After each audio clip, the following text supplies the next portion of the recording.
Hello viewers, स्वागत है आपका दोबारा से इस चैनल में।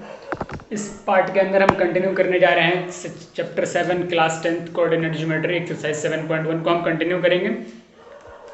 एक्सरसाइज 7.1 को कंटिन्यू करेंगे, जिसके अंदर हमने क्वेश्चन नंबर 1 से लेकर क्वेश्चन नंबर 5 तक ऑलरेडी पहले हम डिस्कस कर चुके हैं, जिसका हम लिंक जो है इस वीडियो के डिस्क्रिप्शन में डाल दूंगा मैं। ठीक है, तो वो भी आप चेक कर लीजिएगा। क्वेश्चन नंबर 1 से 5 तक उसके अंदर ऑलरेडी डिस्कस किया जा चुका है। हम कंटिन्यू करने जा रहे हैं क्वेश्चन नंबर 6 से लेकर 10 तक इस पार्ट में रहेगा। पहले शुरुआत करते हैं क्वेश्चन नंबर 1 से। इस क्वेश्चन में जो दिया गया है वो क्या दिया गया है मैं बाद में बताऊंगा, बट पहले मैं ज़रा चेक कर लूँ कि वॉइस क्वालिटी कैसी है। हाँ तो मित्रों, वॉइस क्वालिटी चेक हो गई, ठीक ठाक ही है। कुछ खास इंप्रूवमेंट इसके अंदर है भी नहीं। मैंने माइक तो लगा लिया है, बट कुछ खास इंप्रूवमेंट मुझे नज़र नहीं आ रहा। आप देखते हैं क्या मसला क्या है, वो बाद में देखेंगे हम।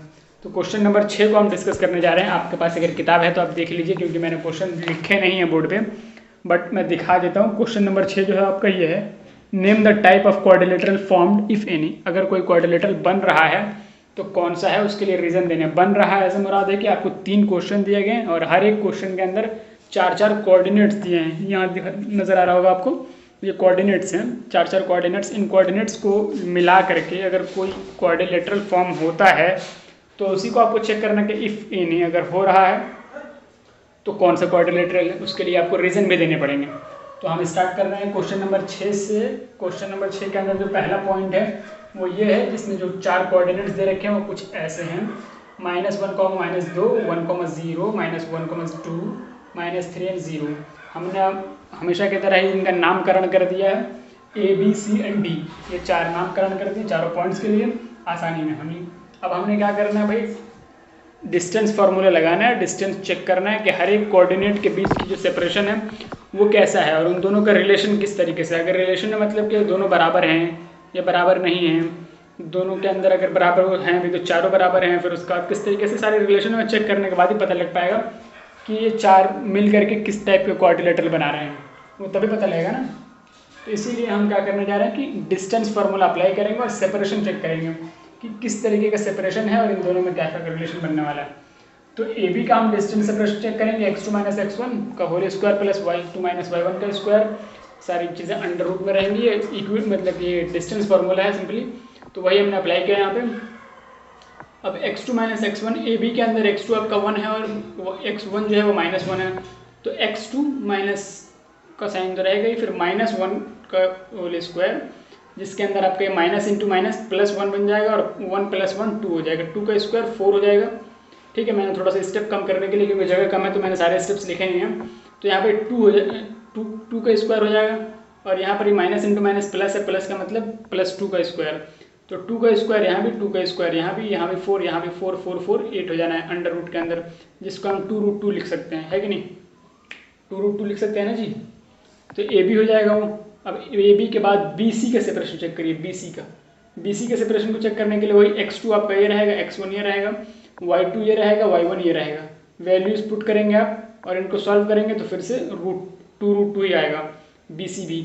सी डी को भी सिमिलरली आप करेंगे, x2 - x1 वही डिस्टेंस फॉर्मूला लगा करके, तो यहाँ पर भी जो इसका जो आंसर आएगा वो 2√2 ही आएगा। ए डी के अंदर ये आप करते हैं, यानी बी सी सी डी कर लिया आपने। अब ए डी करिए, यहाँ पर आपको साफ नजर आएगा A B, B C D और ए डी। इस डिस्टेंस और सेपरेशन को निकालने की कोशिश कर रहे हैं, तो ए डी के अंदर वही डिस्टेंस फॉर्मूला लगेगा और इसका आंसर 2√2 ही निकल के आ रहा है। तो आप इस चीज़ को गौर करेंगे, यहाँ पर देखेंगे कि A B, B C D and A D, इन सभी का जो सेपरेशन है वो 2√2, अरे और 2√2, 4 साइड है, चारों का जो सेपरेशन है वो 2√2 ही है।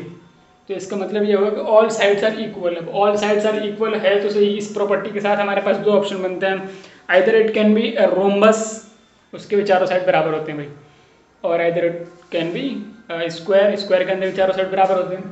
तो अब दिक्कत वाली बात यह है कि भाई हमने यहाँ तक चेक कर लिया, ये हो सकता है रोम्बस, हो सकता है स्क्वायर, और कन्फर्मेशन के लिए अब हम अगले स्टेप पे चलेंगे। अगले स्टेप के अंदर ये रहेगा कि जो स्क्वायर होता है, स्क्वायर के दोनों डायगोनल्स भी आपस में इक्वल होते हैं। प्रॉपर्टी है ये, सिंपली किसी भी ज्योमेट्री की प्रॉपर्टी के बारे में बात कर रहा हूँ। तो स्क्वायर जो है, स्क्वायर के क्या होते हैं, चारों साइड बराबर होते हैं और उसके दोनों डायगोनल्स भी आपस में बराबर होते हैं। रोम्बस के अंदर बराबर का कोई सीन नहीं है, चारों साइड आपस में बराबर होंगे। ठीक है, तो अपने आप यहाँ पे देख लीजिए कि मतलब चारों साइड बराबर हो चुके हैं। अब हमें डायगोनल को चेक करना है। ए सी ये डायगोनल है जी, A C and B D का डिस्टेंस निकालेंगे। सिंपली वही डिस्टेंस फॉर्मूला लगाना है, x2 minus x1 A C, x2 is your A C निकालना है, ए सी। x2 आपका -1 है और x1 भी आपका -1 ही है। -1 माइनस -1 इसका भी करेंगे आप तो +1 ऐसे स्क्वायर करेंगे और स्क्वायर करने के बाद फाइनली आपका आंसर जो आएगा वो 4 ही आने वाला है। बी डी के लिए भी करेंगे तो 4 ही आएगा, यानी कि ए सी और बी डी दोनों डायगोनल्स भी आपस में इक्वल हो जाएंगे। तो हम ये कह देंगे कि हाँ भाई ये जो चारों कोऑर्डिनेट्स दिए गए हैं ये मिल करके एक स्क्वायर को फॉर्म कर रहे हैं, स्क्वायर टाइप के क्वाड्रिलेटरल को फॉर्म कर रहे हैं। ए बी इक्वल, और रीजन क्या रहेगा, ये आपका रीजन रहेगा। रीजन ये 2 लाइन रीजन में रहेंगी और ये आपका स्टेटमेंट रहेगा। इस स्टेटमेंट को पहले लिख करके उसके बाद ये 2 रीजन लिखेंगे। This is the square type of quadrilateral, this is a square type of quadrilateral because A B equal to B C, B C equal to C D. ये सारी चीज़ें लिख देनी है, यानी ऑल साइड्स आर इक्वल और both diagonals are equal. ठीक है, तो ये क्वेश्चन नंबर 6 का फर्स्ट पार्ट है। अब मैं क्वेश्चन नंबर 6 कहीं सेकंड पार्ट और थर्ड पार्ट को भी मैं ऐसे डिस्कस करने वाला हूँ, तो बने रहिए। अभी हम कंटिन्यू करते हैं, ज़रा मैं बोर्ड पे मिटा लूँ और लिख लूँ। तो भाई हमने यहाँ पे लिख दिया क्वेश्चन नंबर 6 का सेकंड पार्ट हमने यहाँ लिखा है, जिसके अंदर जो आपको कोऑर्डिनेट्स दिए गए हैं वो -3 और 5 है, दूसरा कोऑर्डिनेट 3 और 1 है, तीसरा कोऑर्डिनेट 0 और 3 है, चौथा कोऑर्डिनेट -1 और -4 है। आप क्वेश्चन के साथ मैच कर सकते हैं, जहाँ पर एक्सरसाइज 7.1 दे रखा है क्वेश्चन नंबर 6 के अंदर। सेकंड पॉइंट कौन सा जी, सेकंड पॉइंट हमने वही करना है। यहाँ पर भी वही क्वेश्चन पूछा गया है कि अगर ये चारों कोऑर्डिनेट जो दिए गए हैं अगर ये आपस से मिल करके एक क्वाड्रिलेटरल बनाते हैं तो कौन सा क्वाड्रिलेटरल बनाएंगे, और अगर बना पा रहे हैं तो उसके लिए रीज़न हमें साबित करना होगा कि किस तरीके से ऐसा बना रहे हैं। ठीक है, तो अब हम यहाँ पे क्या करेंगे कि वही डिस्टेंस फार्मूला अप्लाई करेंगे। सभी का नामकरण तो हमने कर ही दिया है, A B C and D. तो अब हम सभी के अंदर सेपरेशन चेक करेंगे, डिस्टेंस के साथ कितना है। तो आप देखेंगे यहाँ पर कि डिस्टेंस फार्मूला के अकॉर्डिंग ए बी का जो डिस्टेंस निकल करके आ रहा है x2 minus x1 plus y2 minus y1, ये सारी चीज़ें तो आपको पता ही है, डिस्टेंस फार्मूला पता ही, मैंने अभी पिछले बात किया था। तो आपको वैल्यूज़ ही पहचाननी आती है। आप यहाँ पर देख लीजिए कि x2 आपका ये है, x1 ये है। ठीक है, x2 is your +3 and x1 is your minus यानी -3, और ये साइन आपके फॉर्मूला से आता है। ठीक है, तो ऐसे आप इसको स्क्वायर करेंगे, plus y2 is your 1 and y1 is your 5 with negative sign because of the formula. फॉर्मूले के अंदर आपके नेगेटिव साइन फॉर्मूले में है। तो इसको आप सॉल्व करेंगे, सॉल्व करने के बाद आपको फाइनली जो मिलेगा वो ए बी के जो सेपरेशन होगा वो 2√13 होगा। कितना होगा, 2√13। सिमिलरली बी सी के अंदर आप सेपरेशन निकालेंगे तो x2 is your 0 and x1 is your 3, x2 minus 3 के square plus y2 is your 3 and y1 is your 1। तो y2 माइनस y1 का भी स्क्वायर करेंगे तो BC के जो निकल के आएगा वो कितना निकलेगा, √13 निकलेगा। कितना, √13। ऐसे ही CD का निकालिए, CD के अंदर आपका 5√2 आंसर आता है। AD का निकालेंगे आप, AD का ये मैंने ऐसे ही बना दिया है आपकी सहूलियत के लिए कि हम ABCD ये सारी चीज़ें करके आ रहे हैं, या फिर हम फाइंड क्या करना चाहते हैं, तो उसके लिए ये मैंने बना रखा है। आप यहाँ पर देख रहे हैं AB BC CD AD, तो अभी हम क्या निकाल रहे हैं, AD, ये सेपरेशन निकाल रहे हैं। ठीक है ना, तो A एंड D ये 2 कोऑर्डिनेट्स हैं, इसके अंदर x2 आपका ये है, x1 ये है, तो x2 x1 इसको सॉल्व करेंगे तो फिर से आएगा √85। कितना आएगा, √85। डायगोनल्स की तरफ चलते हैं अब हम। यहाँ पर हम देख रहे हैं कि यहाँ पे कुछ भी मैच नहीं कर रहा है। क्या नहीं कर रहा है, मैच नहीं कर रहा है। AB का सेपरेशन 2√13 आ रहा है, BC का √13 आ रहा है, CD का 5√2 आ रहा है, AD का √85 आ रहा है। सब अपने आप ही चल रहे हैं, अलग अलग ही चल रहे हैं, सबके अलग ही कहानी है। अब हम चलते हैं एक बार देख लेते हैं कि इधर क्या चल रहा है, डायगोनल्स में क्या चल रहा है। तो डायगोनल के अंदर आप देखेंगे कि AC के जो है सेपरेशन वो AC के अंदर √13 निकल करके आता है और BD के अंदर √41 आ रहा है। तो अकॉर्डिंग टू NCERT आप चेक करेंगे, जहाँ तक कि अभी हमने मतलब पहले भी किया हुआ है कि 3 कोऑर्डिनेट्स आपस में कोलिनियर हैं या नहीं, तो उसको चेक करने के लिए NCERT के अकॉर्डिंग हम क्या करते थे कि भाई तीनों का सेपरेशन निकालते थे। अगरचे 2 का सम किसी एक के बराबर आता है, यानी यहाँ पर आप देखिए मैं समझाता हूँ कि हमने लिखा है BC plus AC is equals to AB। ठीक है, तो ये तो आप भूल जाइए कि इस तरीके का कोई डायग्राम है, इस तरीके का कोई डायग्राम नहीं है, भूल जाइए। ठीक है। बस सेपरेशन आप समझ लीजिए कि सभी पॉइंट्स के अंदर जो सेपरेशन है वो कैसा है। AC के अंदर √13 है, AC वाला कहाँ गया भाई, AC इज योर √13 और AB नहीं BC इज योर ऑल्सो √13, तो BC √13 AC √13, ये दोनों √13 को मिलाएंगे तो कितना हो जाएगा 2√13, दैट इज योर 2√13। तो AC और BC मिल करके AB बनाते हैं, तो इसका मतलब क्या हो जाता है कि ये तीनों कोऑर्डिनेट्स जो हैं AB वाला को A, B एंड C, ये तीनों कोऑर्डिनेट्स कहाँ पर है, कोलिनियरली हैं, कोलिनियर, यानी एक ही लाइन के अंदर ये तीनों कोऑर्डिनेट्स लाई कर रहे हैं। अब भाई चार कोने वाला कोई डायग्राम बनाने के लिए, क्वाड्रिलेटरल बनाने के लिए तीन तो आपके एक ही लाइन में आ गए, ये किस तरीके का कोई क्वाड्रिलेटरल बनाएगा भाई, कोई नहीं, सभी क्वाड्रिलेटरल नहीं बनाएगा। तो हम आंसर में यहाँ पर यही लिख देंगे कि ये जो है कोई भी क्वाड्रिलेटरल नहीं बना रहे, these coordinates do not forming any quadrilateral because 3 coordinates are in collinear. ठीक है, रीजन भी आपका ये क्यों है, क्योंकि 3 कोऑर्डिनेट्स जो आपस कोलिनियर में ही है भाई, तो कैसे बना लेंगे कोई। तो ये था आपका क्वेश्चन नंबर 6 का सेकंड पार्ट। हम मूव करते हैं क्वेश्चन नंबर 6 के थर्ड पार्ट की तरफ। तो भाई लोग अभी हम क्वेश्चन नंबर 6 के थर्ड पार्ट को डिस्कस कर रहे हैं। क्वेश्चन नंबर 6 के अंदर थर्ड पार्ट जो आपका कोऑर्डिनेट्स गिवन है वो क्या है, 4,5 पहला कोऑर्डिनेट है, then 7,6 is your second coordinate, 4,3 is your third coordinate, fourth coordinate is what 1,2। ठीक है, तो ये 4 कोऑर्डिनेट्स दिए गए हैं। क्वेश्चन अब भी वही सेम है, वही प्रॉब्लम सेम है अभी भी, कि हमें चेक करना है कि ये जो गिवन चारों कोऑर्डिनेट्स हैं क्या वो कुछ क्वाड्रिलेटरल टाइप कुछ फॉर्म कर रहे हैं। अगर जो कोई क्वाड्रिलेटरल बना रहे हैं तो किस टाइप का है, और जो टाइप आप बता रहे हैं उस टाइप के लिए आपको रीज़न देने हैं। How will you justify that this quadrilateral is of that type. Okay, तो इसको भी आप बताने हैं। तो हमने वही अभी भी वही सारी चीज़ें करेंगे, हम डिस्टेंस फार्मूले को अप्लाई करेंगे और सेपरेशन चेक करते फिरेंगे। नामकरण हमने चारों कोऑर्डिनेट से कर रखे हैं, A B C and D। AB के जो डिस्टेंस हम निकालेंगे वही डिस्टेंस फार्मूला को अप्लाई करते हुए यहाँ पर आपका AB के जो सेपरेशन निकल करके आएगा वो क्या निकल के आएगा भाई, √10। क्या निकलेगा, √10। और BC के लिए हम जब चेक करने के लिए जाएंगे तो √18 आ जाएगा। CD के अंदर जब हम चेक करेंगे तो √10 आएगा again, and then your AD is your 18 √2 के अंदर। ठीक है, तो आप अब यहाँ पर देखिए कि ये जो AB है √10 is your equal to CD। अगर मैं एक रफ डायग्राम यहाँ बना दूंगा आपके लिए, इधर डायग्राम बना रहा हूँ मैं, इधर बना रहा हूँ यहाँ पर, इधर देखिए ये क्वाड्रिलेटरल टाइप हो गया, कुछ किस टाइप का हमें नहीं पता। ठीक है, हमें नहीं पता, बस हम बना दे रहे हैं A B एंड C। इसके अंदर क्या कह रहा है कि AB जो है this is your AB is equal to your C and D, इसके इक्वल है। सिमिलरली योर BC इज √18 और AD है ना, AD भी √18 है। BC एंड AD ये दोनों भी आपस में इक्वल हैं, समझ रहे बात को। और डायगोनल के अंदर रिलेशन अगर हम चेक करते तो इनका आपस में कोई भी मेल नहीं है। ये AC के लिए जो है वो √2 आ रहा है, BD के लिए 2√13 आ रहा है, कोई मेल नहीं है, तो डायगोनल को आप भूल जाइए। बट यहाँ पर ये देखिए, देखने की समझने की कोशिश करिए कि ये जो चीज़ है ये पैरेललोग्राम में आपको नजर आती है कि नहीं, अपोजिट साइड्स आर इक्वल है कि नहीं, है ना। AB इक्वल टू CD और BC equal to AD, AB CD BC AD दोनों बराबर हो जाएंगे। इसलिए हम यहाँ पर कहेंगे कि जो ABCD है, ABCD is a parallelogram type of quadrilateral because AB equal to CD and BC equal to AD। ठीक है जी, समझ रहे हैं ना बात को। तो ये हो गया क्वेश्चन नंबर 6 का थर्ड पार्ट भी कंप्लीट हो गया। अब हम क्वेश्चन नंबर 7 की तरफ बढ़ेंगे।